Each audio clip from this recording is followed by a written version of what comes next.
Welcome to Leading Through Crisis, a conversation series exploring the idea of leadership in challenging times. Hi, and welcome to Leading Through Crisis. I'm Celine Williams, and I'm here today with Finka Jerkovic. Finka is a business and leadership coach. She helps her clients use their personal brand to increase sales and grow their business. So, Finka, I want to thank you, first of all, for being with me today. I'm really happy to speak to you. Thank you. I'm so glad to be here too. So thanks for inviting me. Absolutely. Because you are a leadership coach and you work with leaders and at various levels in different places in their career and their life and all over the place, I want to ask if you're seeing any trends with the people that you're speaking to, either things that are working really well for them or things that they're struggling with right now. I think with our current environment, a big part of what's happening is, people are asking a lot of questions around, what is most important for them to be focusing in on. I think we all started the year 2020, this whole new decade with, big visions and aspirations of, what's going to happen in the next 10 years. And, who thought that this would be where we are today? I don't think any of us envisioned this in our future. And so I think a lot of people are really looking at, what's happening today compared to what they thought they were going to be doing today. And it's putting people in a position of, so there is a lot of uncertainty and a lot of questions, a lot of inquiry. And I think that's a good thing. I think always coming from a perspective of asking questions and being curious as to what needs to happen now. What does the world need of each and every one of us as leaders? How do we need to show up? I think especially in times of now, it's really an opportunity for us to really demonstrate what true leadership is, even though it's going to be hard. Absolutely. And it's interesting because I think that often leaders are looked to for answers, not to be asking questions. Mm-hmm. And I agree. Right. And I'm not saying that that is right or wrong, but I think that a lot of leaders, that has been their role historically. So the switch to I'm a person that is leaning into the unknown and asking these questions, I think my guess is that it's probably quite challenging for some of those people. And I don't know if you're seeing that and how people are managing it or how you're helping them manage it. Yeah, I think that's a really wonderful observation, because I think when you look at a leader's supposed to know, where are we going? What are we doing next? There's this level of confidence that they need to move forward in, whether you're leading a team of others or even just leading yourself. And so I think there are two things going on. There is leadership being demonstrated, meaning that people are moving forward, people are taking action, people are doing things. When I'm working with my clients, what I'm also noticing is we need to be asking ourselves the question, where is this decision, this action, this thing you are being motivated to do, where is it coming from? And so if it's coming from a place of fear, of uncertainty, doubt, and that if you do this thing that you're going to feel more comforted, you're going to feel safer, it's a place to say, okay, let's maybe pause for a moment. And so I'm seeing people acting really quickly in good, and as well, there might be things they're deciding that they might not, because of the fear that's motivating that action, they might actually regret. And then there's another camp who are really, just pausing and being a little more thoughtful and a little bit more, I hate to use the word strategic, but in a way it is strategic to take pause and to just really give people, I think as a leader, you can give people permission not to know, permission to not take action, even though that is a form of action. So I think it's, especially in a time of urgency and crisis and emotional upheaval that we're all experiencing. I think a really important thing inside of what you're saying is that it's not only about giving people permission not to know, it's about giving yourself permission not to know.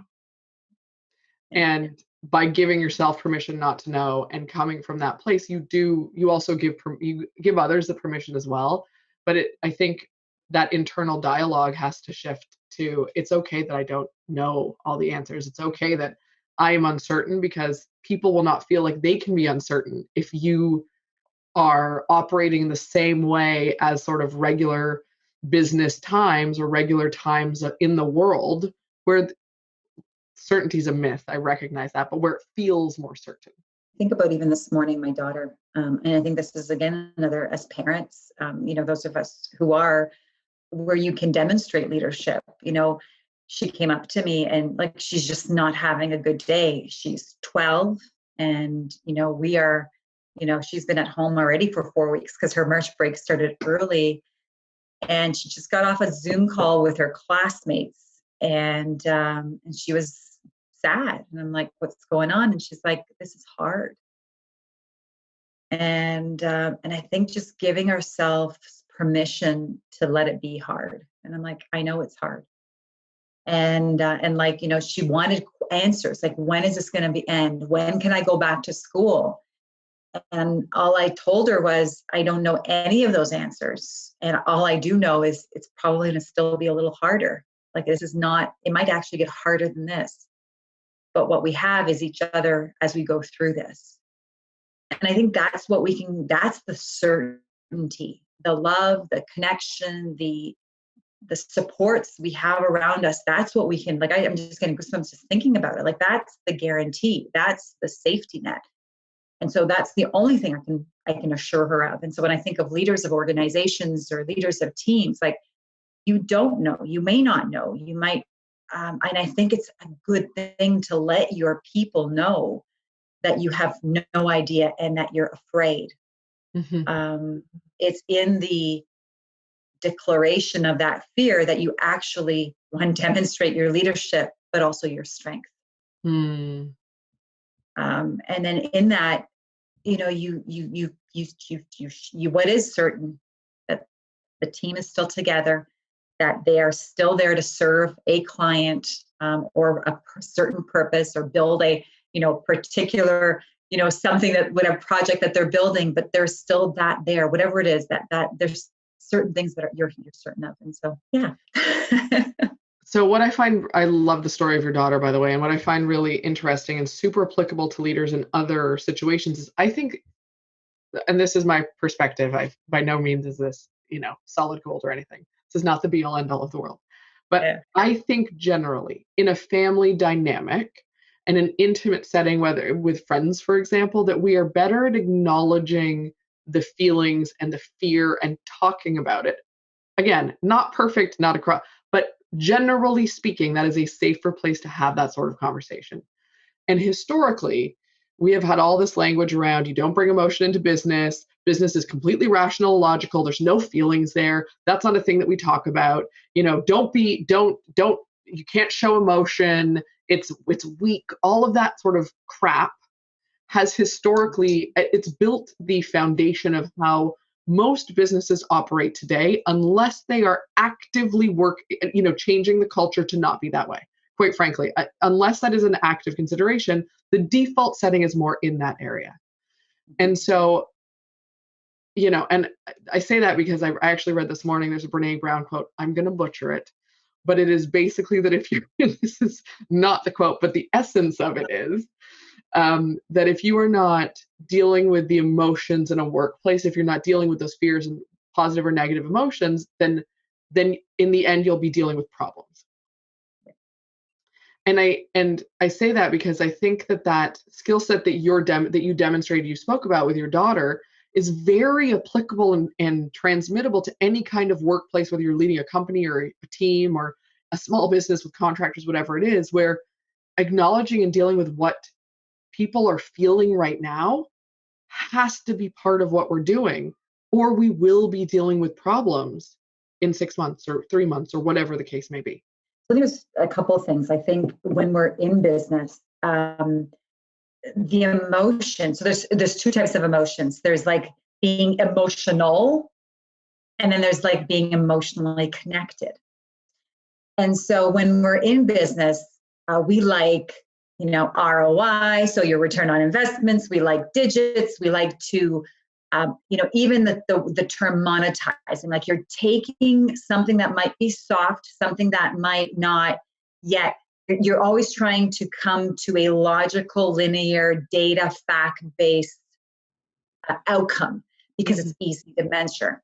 And so we like compartmentalizing, we like, graphs and something. And when it comes to emotions, you can't do that. And being emotionally connected. Now, when we make decisions, I think this is where in business, we know, like even as a consumer, we buy on emotion. We buy, and then we justify and rationalize based on logic and why I need this. And we let our left brain do that work for us, right?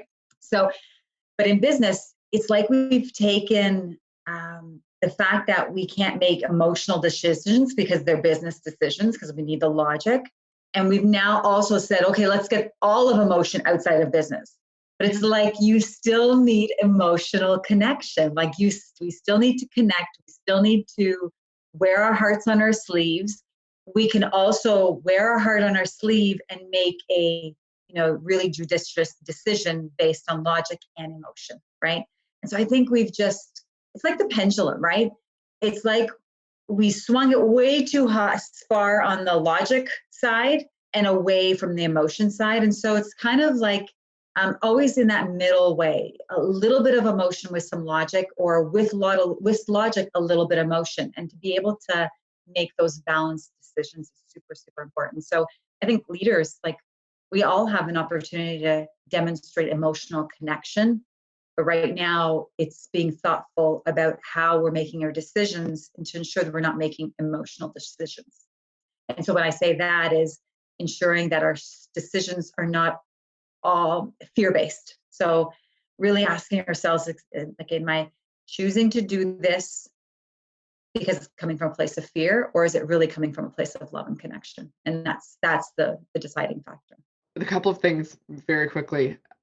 For leaders that, when you said, okay, making a decision from, is it coming from a place of fear or coming from a place of love and connection? I think there are still leaders out there who would be uncomfortable with the concept of making a decision from love and connection.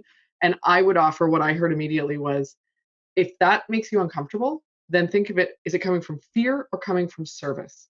If that language is more comfortable for people, because I think that I can picture some people I have worked with who would be like, I would never use that language in a workplace, right? So if service is more comfortable, I think that understanding that and taking the time to identify what is driving it is really important. I completely agree. I think the whole notion of love in the workplace, love in business. I'm writing a book on love in selling. So that whole notion of, that sense of it comes from a place of service. So if we need a translation, place of service, a place of goodness. Yes. And I think it's that love has such a romantic, like it has this romantic connotation to it. And it's not the kind of love we're talking about. It is just the human emotional connection that is universal that we all feel. And but I totally agree.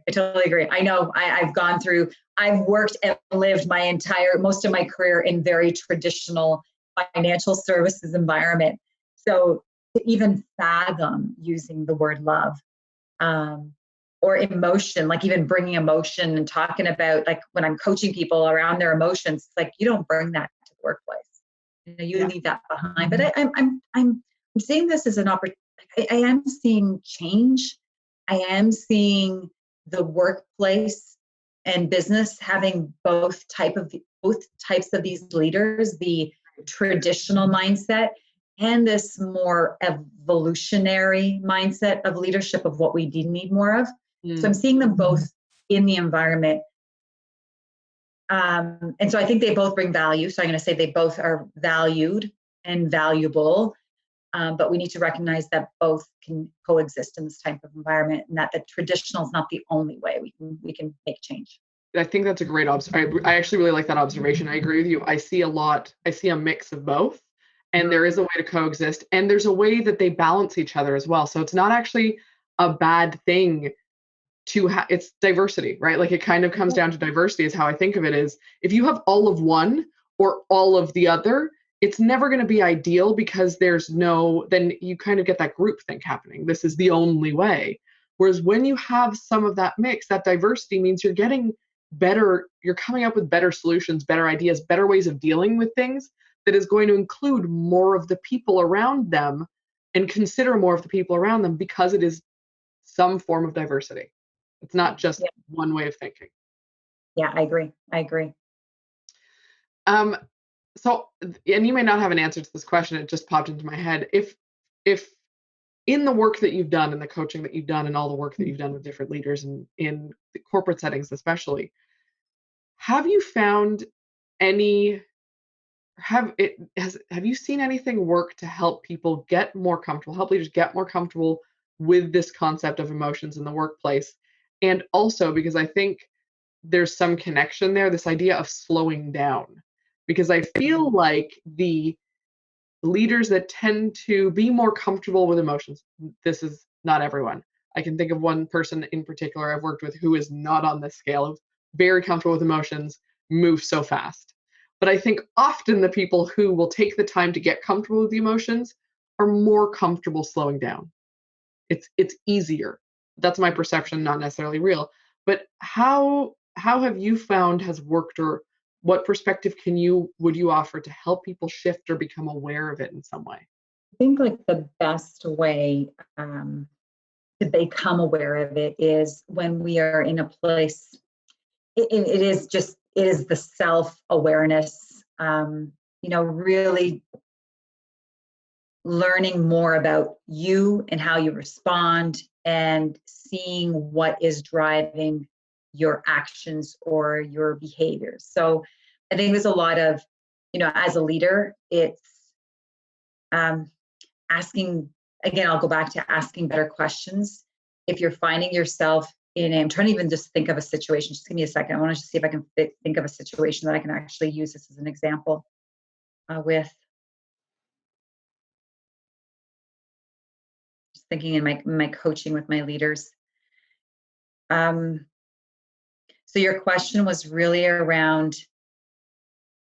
how do you get in touch with your emotions, and does pause and thoughtfulness, like does pause help you get in touch with your emotions?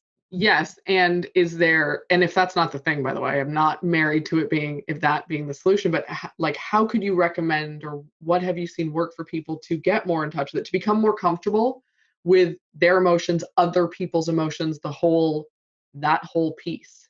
I'll go back to self-awareness is important. I think just becoming aware that you are experiencing an emotion and calling it out, especially when they're negative emotions or emotions that we've labeled negative, like, fear, doubt.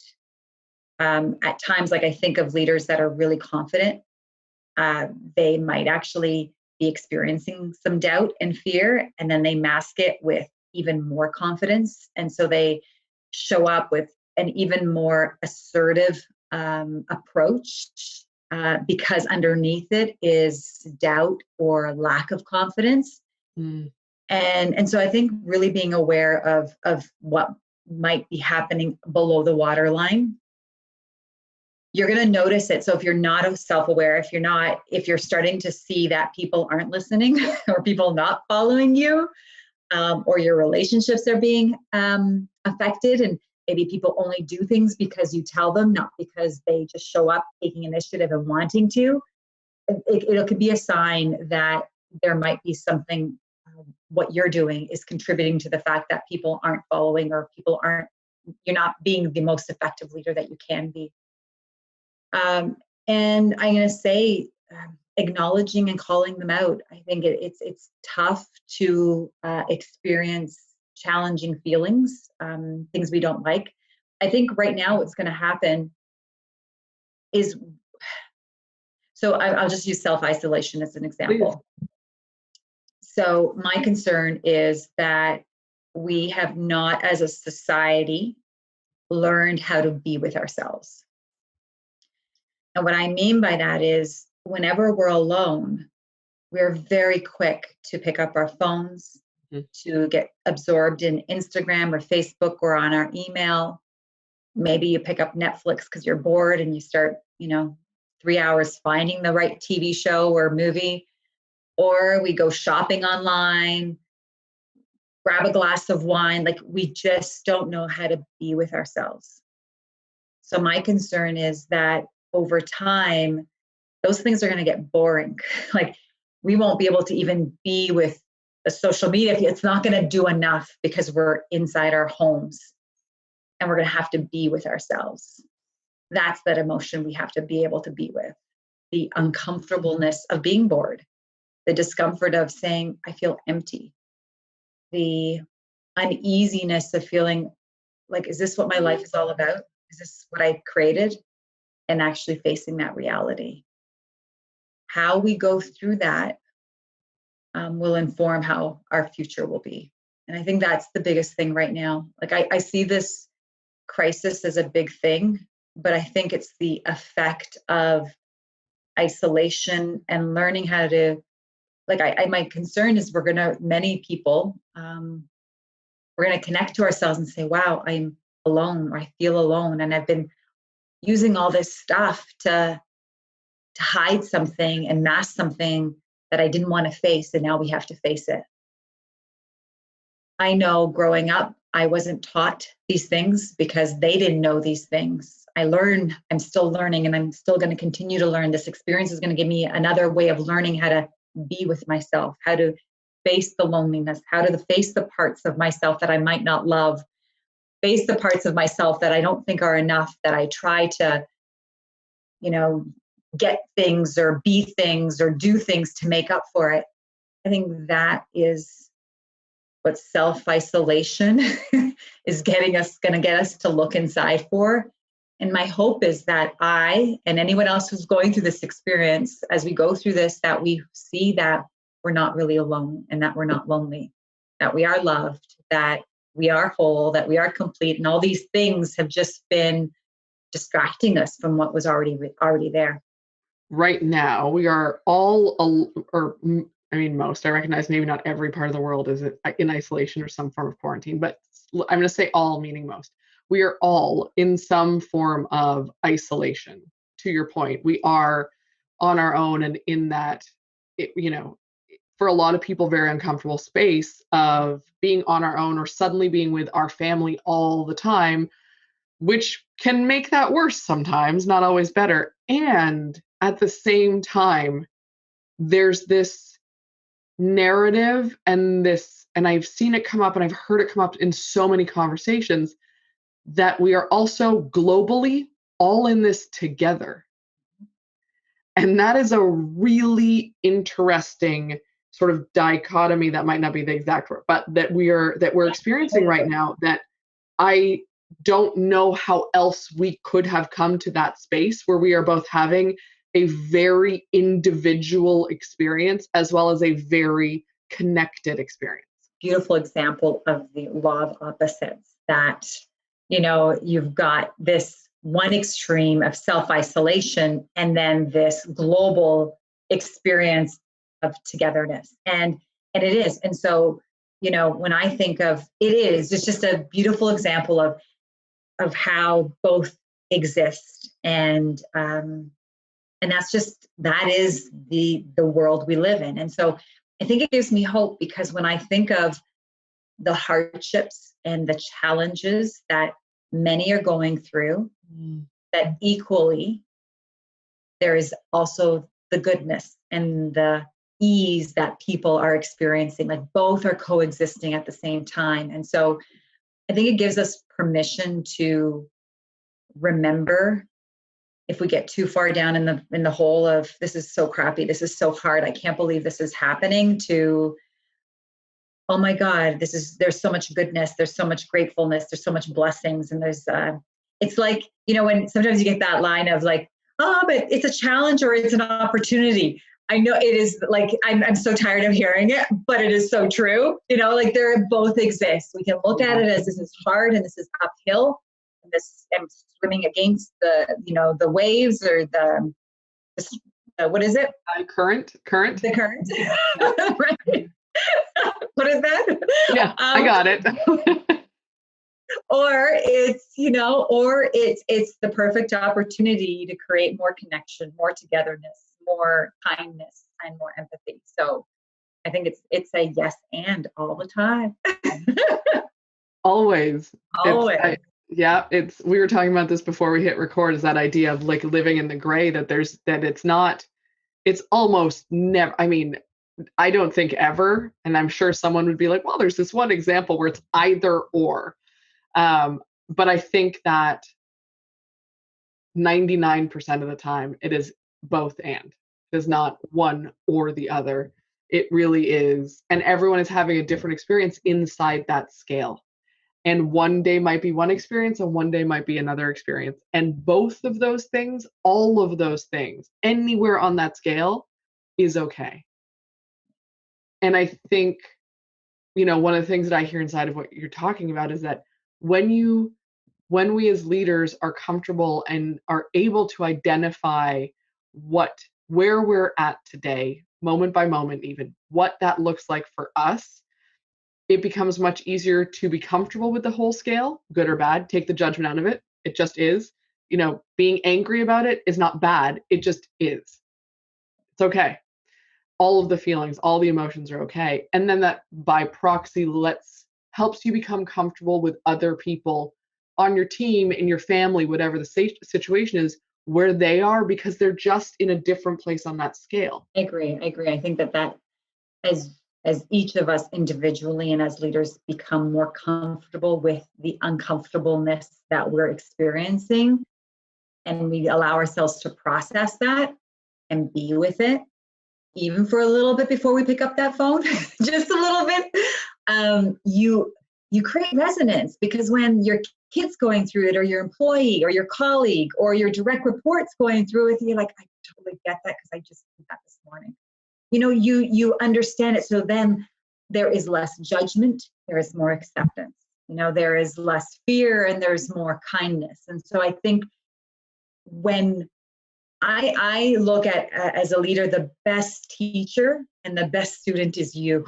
Like, as long as you're open and continue to use you as the experiment, and you're the lab rat, you are the one that you allow yourself to pick and probe yourself, it'll help you be a better leader, because you will stand from a place of vulnerability, openness, empathy, understanding, because you know what it's like to be that person in those shoes, because you're not hiding it.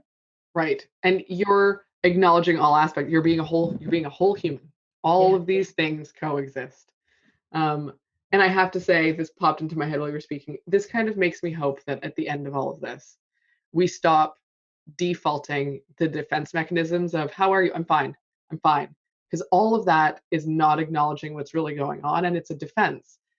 It's okay to say, you know what, I've actually had a really, I'm not saying go into but it's okay to be like, I've had a really challenging morning, and I'm still showing up and ready to do this work, and we're going to be awesome today. These things can it's okay to be like, this is a challenging time, and I know we still have things to do, instead of the defense of, I'm fine as an example in this very, but like, we deflect instead of welcome in and open. And I think this is a real opportunity to, instead of deflecting, actually open up. I agree. And I will also add on that, for the fixer-uppers, the caregivers, the helpers, when someone says, I'm having a hard day, or things are just crappy, don't go save them. Don't go fix them. It is not your job. It is not your responsibility. Because I know the moment I say, even to my husband, like, I'm having a bad day, and this, well, why don't you do this? How about this? Did you do this? It's like, no, I don't need any of that. I just need to express my discomfort, my pissed offness. Like, I just need to just tell someone. I know even in the workplace, leaders and managers, when you are jumping to fix your employees' problems, you're holding them back from showing up and being the leader that they can be. Yes. You're not their savior. And it's not your job to fix their problems. I love that, because, again, most leaders are problem solvers, and they hear anything that sounds like a problem, and they're like, great, what do we do about it? In my opinion, you're better off saying, can I support you in that? And just letting them say yes or no, rather than trying to solve it for them. Yeah. And I would say, even add to that, just go with, what are you going to do about it? Right. What are you doing about it? What have you thought about, Do you need a place to brainstorm ideas? I'm here to listen. Yeah. Don't jump in. Don't solve. I think that is a natural reflex. And what we can do is just start noticing when we're doing it. That self-awareness. Oh, I did that again. I went in to save that guy. I shouldn't have. Or went to save it. I gave her like 3 things that she could do. Like, let's hold back. Let's hold those great ideas. And if they want them, even if they ask them for them, let them come up with a few of their own first. And then you can release yours. But let them do some work. Let them do some heavy lifting. They'll remember it. Like, I think there's a data point. I think it's like people will only, like if you're a directing leader where you're telling people what to do, 10% of what you say is actually going to land into action. The 90% of the things you tell people to do, they won't do unless they have named it, identified it, and called it out on their own to do. So you can give them 7 things to fix their problem with. They might, not even 7, that's not even 10%, 0.7, they might actually take out of that. It's just a waste of time and energy. I love that data point. I did not know it, but that's phenomenal. I think it's a really good thing to keep in mind. Mm-hmm. Before we wrap this up, I want to ask, is there anything that we didn't get to that you wanted to bring up, or anything that you wanted to sort of emphasize before we, get to the end of this? I think the only thing would be, as a leader, and we're all leaders, we all have an opportunity here to demonstrate leadership. Yes. Lead yourself first. Take care of you. I think the best leadership, like, we can't take care of other people unless we take care of them ourselves. I think especially in times of urgency, crisis, moments of like uncertainty that we're going through, do whatever you can to manage your energy. And what I mean by that is self-care. So it might mean like spend as much time outdoors as you can, get in some sunshine, go for that run, meditate, pray, anything that helps you move those emotions that are stuck in here, in your body. Processing them physically is going to help you move the mountains that you want to move. Yeah. And so that would be my only last piece, is focus on your energy and help you be in better alignment to your leadership. That's the perfect place to end this. So thank you for that. I want to note that there'll be links to be able to find Finka in the show notes for this episode, but you can check her out online. It's www.finka.ca, which is the best website ever. I love that that's the URL. It's so great and simple. And I can't thank you enough for sharing with us and being in this conversation with me. It's super valuable, and I love your perspective. So thank you so much for taking the time. Oh, you're welcome. Thank you. All right. Have a wonderful day. Thanks for listening to us talk around leadership in challenging times. If you would like to learn more about us or any of our guests, you can find us online at www.leadingthroughcrisis.ca. If you like the show, please subscribe and leave us a review wherever you get your podcasts from.